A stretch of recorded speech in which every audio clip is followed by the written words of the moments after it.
जब मैं स्टूडेंट था, एक सज्जन मेरा टाउन हॉल में प्रवचन सुनते थे। छोटे से ही मैंने प्रवचन शुरू किया था और वो सन 85-86 की बात है। टाउन हॉल में प्रवचन एक दुर्गा जी की अभी भी बहुत बड़ी झांकी लगती है, उसमें हुआ करता था। हमारे राही जी संचालन करते थे। तो वहाँ जब वो सम्मेलन होता था, मैं भी उसमें प्रवचन करता था। तो उसमें एक सज्जन बड़े प्रभावित हुए हमारे प्रवचन को सुन करके और वो अपने घर ले गए। ज्यादा उम्र नहीं थी, 35-40 वर्ष की उम्र थी। और उन्होंने घर में हमारा स्वागत किया, सत्कार किया। बाद में उन्होंने कहा कि एक प्रश्न है हमारा। हमने कहा बताइए। कहा कि महाराज हमारे मन में कुछ शंका है, लगभग 8-10 वर्ष से हमारे घर में अशांति चल रही है, कोई ना कोई दुख रहता है। और कहते हैं कि मुझे लगता है कि महाराज उसका कारण ये है कि हमारे घर में पहले देवी जी को एक बकरे की बलि दी जाती थी, लेकिन हमारे पिताजी ने आकर के उसे बंद करवा दिया। तो वो दुख हमारे जीवन में शायद इसलिए आने लगा क्योंकि हमने बलि बंद कर दी। तो हमने कहा मुझे कुछ और कारण नजर आ रहा है। बोले आपको क्या लगता है महाराज जी? हमने कहा कि जो आपके पूर्वजों ने पाप का बीज बोया है उसका फल उगना अब शुरू हुआ है। तो इसलिए दोबारा गलती मत करना, नहीं तो आने वाले बच्चे आपके दुख उठाएंगे। इसलिए आप आज से ही जो पिताजी कर गए वो बड़ा अच्छा कर गए। किसी न किसी व्यक्ति को तो परंपरा को, बुरी परंपरा को मिटाना पड़ता है, अच्छी परंपरा को स्थापित करना पड़ता है। दशरथ जी महाराज ने बहुत विवाह किए थे, 3 विवाह थे। वाल्मीकि रामायण में तो 365 विवाह हैं उनके, लेकिन भगवान राम ने उस परंपरा को तोड़ा। इसलिए दशरथ जी की उतनी ख्याति नहीं हुई, राम की ख्याति ज्यादा होती है। वे परंपराओं को तोड़ते हैं, नई परंपराओं को स्थापित करते हैं। भगवान कृष्ण की पूजा इतनी क्यों होती है? क्योंकि उसके पहले इंद्र की पारंपरिक पूजा हो रही थी। पर भगवान कृष्ण ने कहा हमारे सामने जो प्रकृति के रूप में गिरिराज जी महाराज हैं, वृक्षों के रूप में जो भगवान हमारे यहाँ बैठे हुए हैं, ये जो गाय और बछड़ों के रूप में ईश्वर हमारे सामने दिखाई पड़ रहा है, इनको खिलाओ पिलाओ, इनकी पूजा करो। ये पूजा की परंपरा है। एक नई पद्धति शुभारंभ की आज दुनिया में उनकी मान्यता होती है। संसार में ईश्वर कहकर के उसे ही पुकारा जाता है जो पुरानी बिगड़ी हुई परंपराओं को मिटा दे और नई परंपराओं को, सच्ची परंपराओं को स्थापित कर दे। उसे हम ईश्वर के रूप में पुकारते हैं।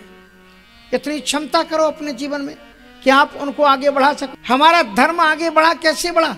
हमारे जगतगुरु शंकराचार्य जी ने तो प्रतिज्ञा ली कि वो समुद्र को पार करेंगे नहीं, और तमाम सन्यासियों ने भी यही शपथ ले ली कि भाई हम समुद्र को पार करेंगे नहीं। भला हो स्वामी विवेकानंद जी महाराज का, जिन्होंने इस परंपरा को तोड़ा और वो समुद्र को पार करके विदेश में गए और शिकागो जैसी धरती पर ऐसी उन्होंने स्पीच दी कि अपनी भारतीय सनातन संस्कृति का झंडा वहां पर रोक दिया। आज उनके बनाए हुए रास्ते पर तमाम साधु सन्यासी जा करके विदेशों में धर्म का प्रचार कर रहे हैं। किसी न किसी को परंपरा तोड़नी पड़ती है। स्वामी विवेकानंद जी का बहुत विरोध हुआ, लेकिन स्वामी विवेकानंद जी अपनी जगह पर टिके रहे, अड़े रहे, डटे रहे। आज दुनिया में उनकी युग प्रवर्तक संत के रूप में पूजा होती है। सबसे पहले तो समुद्र पार किया हमारे हनुमान जी महाराज ने, और लंका में जाकर के सीता जी वहां पर बैठी हुई, जहां राम का भक्त मिले वहीं पर विभीषण को राम की कथा सुनाई। असमय अधम सखा सुन मोहू पर रघुवीर, कीनी कृपा सुमिर गुण भरे विलोचन नीर। ये हनुमान जी महाराज। परंपराओं को तो किसी न किसी को तोड़ना पड़ता है। एक सज्जन ने हमारे लिए भी टिप्पणी में लिखा, क्योंकि जगतगुरु अनंतानंदाचार्य जी का पद लिखा था, महाराज संतों को तो वर्जित है, आप क्यों विदेश जाते हो? अगर नहीं जाए तो आराम कथा कौन करे? तो आइए मैं आपको ये बता रहा था कि कांति का उन्मीलन क्या है। कांति का उन्मीलन है कि धर्म के वास्तविक तथ्यों को जो उजागर करे। वशिष्ठ जी महाराज ने जो धर्म की व्याख्या भरत के सामने की कि पुत्र का परम कर्तव्य होता है कि वो पिता की अंतिम आज्ञा का पालन करे। पुत्र का यह कर्तव्य होता है कि पिता मरने के पहले जो कुछ कह गया है उसका वो पालन करे, वो ही पुत्र है। क्या भरत जी ने माना? भरत जी ने अस्वीकार कर दिया। कहा आप एक रूप में ही क्यों देख रहे हो कि पिताजी ने जो कहा है वो पुत्र को करना चाहिए, लेकिन पुत्र को उस काम करने के पहले यह भी देखना चाहिए कि पिता ने किन परिस्थितियों में कहा, इसका भी मूल्यांकन करना चाहिए। यदि मेरे पिता को मेरे बचनों पर, अपने बचनों पर इतना प्रेम था, वशिष्ठ जी ने उनके सामने एक व्याख्या प्रस्तुत की, एक लाइन बड़ी बेजोड़ रखी वशिष्ठ जी ने। कहा तुम जानते हो भरत कि तुम्हारे पिता को बचनों से ज्यादा प्रेम था, उतना अपने शरीर से प्रेम नहीं था। तजेऊ राम जही बचन ही लागी, अपने वचनों को सत्य करने के लिए उन्होंने राम को त्याग दिया, लेकिन वचनों का त्याग नहीं किया और उन्होंने उसके वियोग में अपने प्राणों को त्याग दिया। पर वे अपने वचनों से नहीं हटे, इसलिए उनके वचनों को तुम्हें पूर्ण करना चाहिए।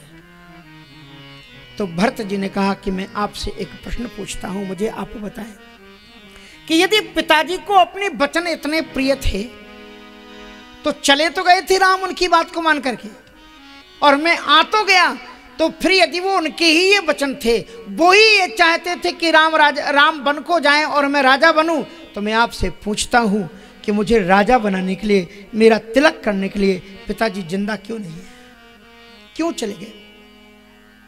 गुरुजी, आप जो शब्द कह रहे हो ना, मुझे वो दूसरे रूप में दिखलाई पड़ रहे हैं। मानो कि मेरे पिता ने ये सोचा होगा, जिस अभागे पुत्र के कारण मेरा राम से बिछोए हुआ, मैं उस पुत्र को देखूं, उसके पहले ही उन्होंने अपने प्राणों का परित्याग कर दिया। मैं तो ऐसा अभागा पुत्र हूं कि जिसके करने के कारण मेरे पिता का, यह है धर्म के अंदर में वास्तविक तत्व को उजागर करने की चीज। वशिष्ठ जी ने कहा कि तुम मरोगे तो स्वर्ग में तुम्हारे पिता की आत्मा को सुख मिलेगा कि मेरे वचन का पालन किया।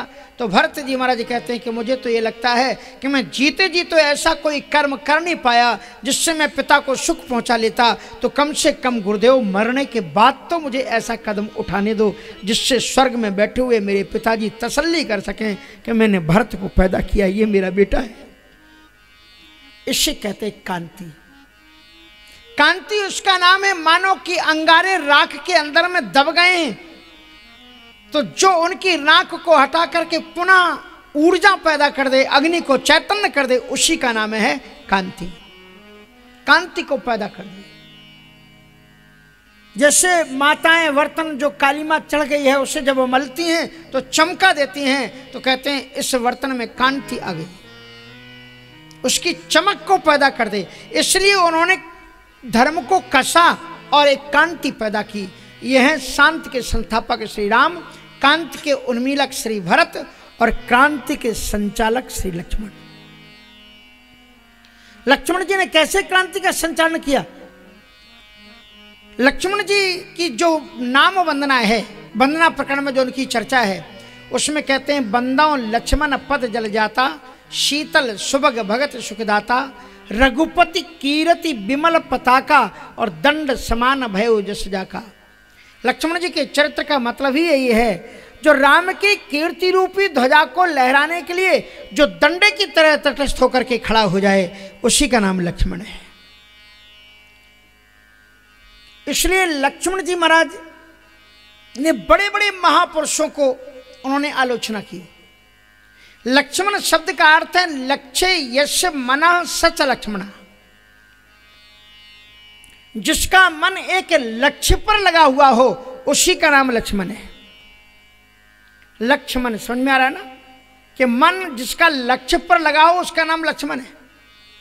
और जिन जिन महापुरुषों को, चाहे फिर वो परशुराम हो, चाहे जनक हो, कोई भी हो, जिन जिन लोगों का मन भटका हुआ देखा, लक्ष्मण जी ने उनको फटकारा है। चाहे फिर परशुराम जी हो, चाहे जनक जी हो, चाहे उनके पिताजी ही क्यों ना हो, लक्ष्मण जी ने किसी को छोड़ा नहीं। यह है क्रांति के संचालक। और शत्रुघ्न जी क्या है? भ्रांति के निवारण करता। भ्रांति मानी हमारे मन में जो भ्रम हो। तो मंत्रा ने एक बात कही थी कैकेयी से कि मैंने ज्योतिषियों से भाग्य रखवा करके खींच करके देखा है, और उन्होंने बताया कि भरत अवश्य राजा बनेंगे, और यदि मैं ये बात झूठ कहती हूं तो विधि दई है मोहे सजाई, तो विधाता मुझे सजा देगा। शत्रुघ्न जी विधाता के अवतार हैं। इसलिए शत्रुघ्न जी ने जिस समय कुबरी वहां पर आई तो हुमग लात तक कुबर मारा, पर मुही भर मही करत पुकारा, कुबर टूटे फूट कपारू और दलत दसन मुख रुद्र प्रचारू। और इस प्रकार से अगर वो मंत्रा को मारते नहीं तब तो फिर उसकी बात सत्य हो जाती, तो विधि दई है मोहे सजाई। तो ये है क्रांति के संचालक लक्ष्मण जी, भ्रांति के निवारण करता शत्रुघ्न जी, क्रांति भ्रांति का निवारण करके शांति में कांति को पैदा कर देती है।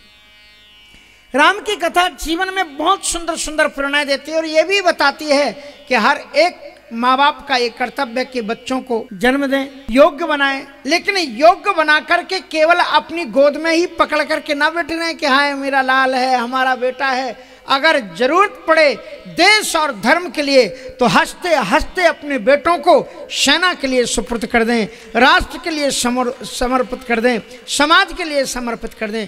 ये कर्तव्य है और ये क्षण हर एक माँ बाप के जीवन में आता है। रामचरितमानस में ये क्षण श्री दशरथ जी के पास में आता है।